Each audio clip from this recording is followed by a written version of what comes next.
So as we migrate, a lot of government services, as we mentioned earlier, going digital now. As we migrate towards that, is the government doing enough to support both sets of individuals we're talking about here, those that are already digitally literate and those that aren't, because they're going to need ongoing support, perhaps via paper for a little while. What's your perception of how that balance is being handled? Well, we're talking about people who are out of work, for example. Now, 13% of the long-term unemployed have never used the internet. We're hearing, well, today, in fact, when this is being recorded, we're hearing about policies around the long-term young employed coming out of government.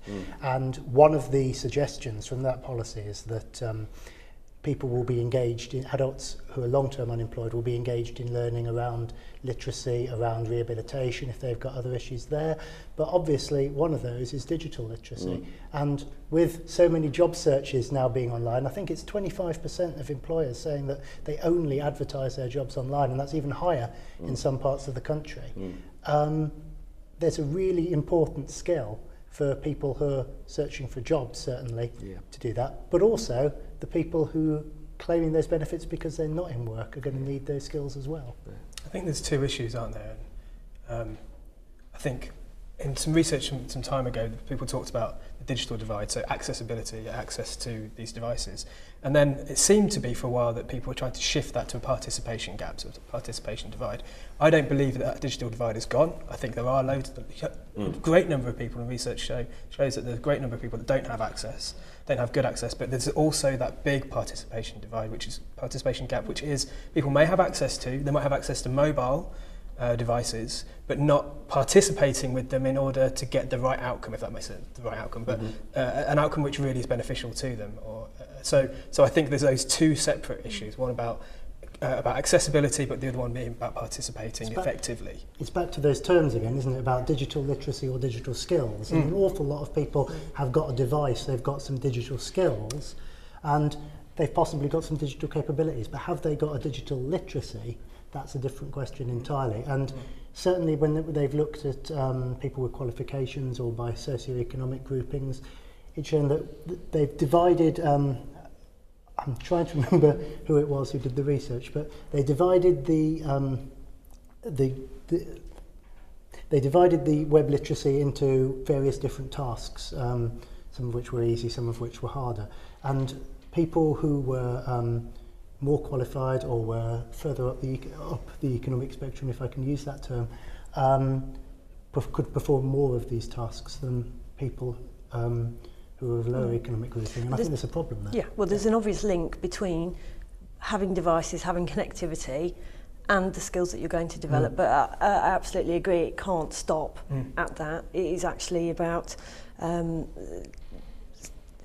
skills that you're not necessarily going to just encounter, and I think that's where organisations, policy and government comes in terms of supporting those kind of broader things. So for example, we've got there was a recent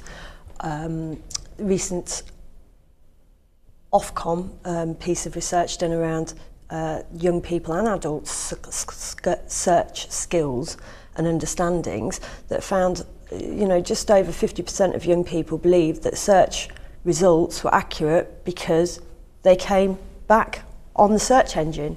And the picture was a bit better for grown-ups, but it wasn't much better. So there are very fundamental, critical skills that we've got gaps around still that we need to address. And the one element underlying all of this, and it was touched on by you earlier, is about the infrastructure. That's that if the infrastructure is reaching out to all parts of the country, allowing people to get online effectively, then it doesn't matter how much is rolled out from a digital perspective. The expectation for people to go online to search for jobs, if they can't get a good broadband connection or mobile service in the area they are, then they're going to be unsuccessful in that. And I think we need to make that part of the puzzle easier for people, because there's nothing better, I would think, to be in the comfort of your own home when you're starting out on your digital learning path, because you're in familiar surroundings, you can make those mistakes and you can learn as you go along. And we're still a long way off from delivering good broadband across the UK. Certainly in rural areas, you know, there's real issues with that. But to touch on what you're saying about learning from your own home, there's certainly a lot of occasions where that's a really desirable thing, but there's other situations where people do want someone to stand by them and really guide them. And I think what's important is that people have a choice, and there's an awful lot of certainly adult educators, and I'm sure educators at school level as well, who've got a tremendous amount of experience in engaging people of all different ages and knowing what those issues are and knowing where they're going to be. And what we need to have from the government, I think, is some funding or some procedures put in place to enable those people to use that knowledge to engage people with digital literacy. Well, I think those last two comments have brought us rather neatly on to what I consider has to be the sharp end of this. The last question I've got written down here is, what role should the BCS Digital Literacy for Life programme take in these issues? Now, you folks are all involved in that, you've got a vested interest. What should we be doing in a practical sense? I mean, for me, one of the things that I would really like is for the organisation to really push at national level policy and make a very clear, strong link between the work that we do in the UK and the work that's going on at European level. And the European Commission have come out really, really strongly in favour of supporting digital literacy across all kinds of aspects of work and a learning life. But obviously that can't happen on the ground unless there are strong connections between them. You know, and I'd really like to see other schools benefit from the kind of work that we're doing in Leicester at the moment. We've got lots of schools contacting us all the time saying, we would really like the kinds of support that you're getting, we'd really like to be able to take the approach that you're taking, a very explicit approach to digital literacy and a very supported and structured approach. But we're doing that in isolation. Not to say that there aren't lots and lots of other excellent digital literacy initiatives going on nationally, because there are, and there's lots of people that have been involved in them, some of which are on this panel in fact today. You know, and I think that's another role perhaps in kind of helping to surface the excellent work that is going on nationally and to help make connections between those projects as well, which is really, really important, because we don't need to be repeating the wheel in lots of ways, and we can really be learning from each other's sectors and areas as well. Yeah, good. Yeah, I think Josie's quite right. I mean, the work with the housing provider I mentioned earlier was some European work, but Josie's right that the infrastructure needs to be in place. So where a housing provider is training up digital champions, they need to have the hardware to do that. And again, with some European funding, that's happened. But we need to see that infrastructure coming down from the top in the UK, definitely. And it needs to go across all institutions. So at the moment, there's an initiative looking at FE and how technology could be used in that. But that needs to happen at all levels, about all different organisations. And I think BCS could be in a great place to get that kind of thing happening. Cool, thank you. Spencer? I think a couple of things. So within schools, there's this very big movement towards computer science and programming, and I personally was jumping for joy as a former IT teacher. Reformed, I love that. I'm wondering what that consists of, but you can tell me afterwards. So I was jumping for joy when I saw the Next Gen report, and I thought, you know, if we can really change, make a really good impact on changing the curriculum for the better, because I was seeing teachers, not myself, but the teachers being so stale with their delivery of IT, and seeing young people so bored by what should be the most exciting room or the most exciting facility in a school. And so when I saw Next Gen, I thought, here we go, this could be the point. And then for me, perhaps because now I'm working in the Printer's Trust and I'm seeing firsthand that young people haven't got these skills, that for me, you've got to have the coding thing, have that computer science element, but have digital literacies embedded through every single subject there is, firstly. Possibly look at qualifications to back that up as well. So it could be qualifications that come indirectly through doing other things. There's no reason why you can't do a business plan, and that's equating to some Excel financial financial reports, it's some spreadsheet work, some research on the internet. All of those things can be lumped into a really good project, and I think that is so important for young people, this project-based learning. I don't know if that's something that we can do. There was another piece, but I've forgotten what that is, and maybe I'll do that to camera later. That's okay. It's not just young people, though. Can I just sort of very briefly say that? It's not just young people. No. We've got a project helping adults in the middle of their life review where they are in their career in case they wanted to change jobs, etc. A lot of them who've come from an engineering type background or something like that, which has involved maths, are very interested in the idea of coding. And it's not just young people who are going to be able to take something from that. So I think it's something for all ages, but I'd absolutely agree what you say. Sorry. That's okay. I would say that's how I became involved in the digital literacy debate, was through the change of the national curriculum, seeing the qualification become more computer science related and thinking, how are we going to educate